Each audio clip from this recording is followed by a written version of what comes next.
मेरो नाम अनिता हो। साथीहरू नमस्कार।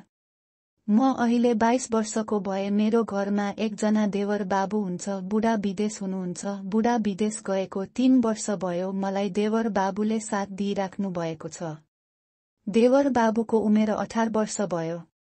एक दिन म सुतिराखेको थिएँ। देवर बाबु आउनुभयो र भन्नुभयो, भाउजू सुतिराख्नु भएको छ। मैले हजुर सुतिराखेकी छु भने। ए हो, त्यसो भए म बाहिर निस्किन्छु, तपाईँ सुत्नुहोस् भनेर भन्नुभयो। तर मैले बाबु नजानुस्, एकछिन बस्नुस् भन्दै बस्न लगाए। देवर बाबु पनि ह्यान्डसम हुनुहुन्थ्यो। मलाई खुबै मन परेको थियो।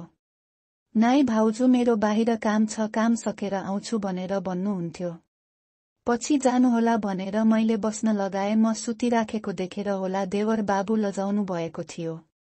एकछिन पछि मोबाइल चलाउँदै बस्नुभयो। मैले भने, बाबु यता आउनुस् न भनेर। किन आउने हो भनेर भन्नुभयो। काम छ भनेर भने। पछि आउनुभयो। आएपछि तपाईँ कति राम्रो हुनुहुन्छ बाबु भनेर मैले भने। देवरले तपाईको नजरमा राम्रो भए होला भाउजू भनेर भन्नुभयो। त्यसपछि घरमा कोही थिएनन्। देवर बाबुले तपाईका देख्ने आँखा राम्रा भएर होला भाउजू, मलाई राम्रो देख्नु भएको भनेर भन्नुभयो। मैले पनि भने, तपाईँ राम्रो भएर नै राम्रो देखेको मैले भन्दा बाबु लजाउनु भयो।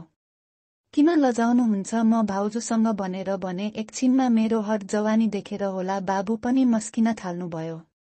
तपाईँ पनि कहाँ कम हुनुहुन्छ र भाउजू तपाईँ पनि त राम्री हुनुहुन्छ नि भनेर भन्दै जिस्काउनु भयो। जिस्किँदा जिस्किँदै बाबुको हात मेरो बुबुमा लाग्यो। अनि बाबुले अभि भनेर भन्दै हात तान्नुभयो। मलाई त लागेको थियो अझै एकछिन खेलाएको भए पनि हुने भनेर, तर बाबुले तान्नुभयो। एकछिन पछि पनि बाबुलाई के लाग्यो, झन् नजिक आएर भाउजू कति ठुला रहेछन् त भन्दै जिस्काउन लाग्नुभयो। छन् नि ठुला भएर के गर्नु, खेलाउने मान्छे छैनन् भन्दै थिए। देवर बाबुले किन चिन्ता लिनुहुन्छ बाबु, म छु त भनेर भन्नुभयो। मलाई झ्याप्प समात्नुभयो।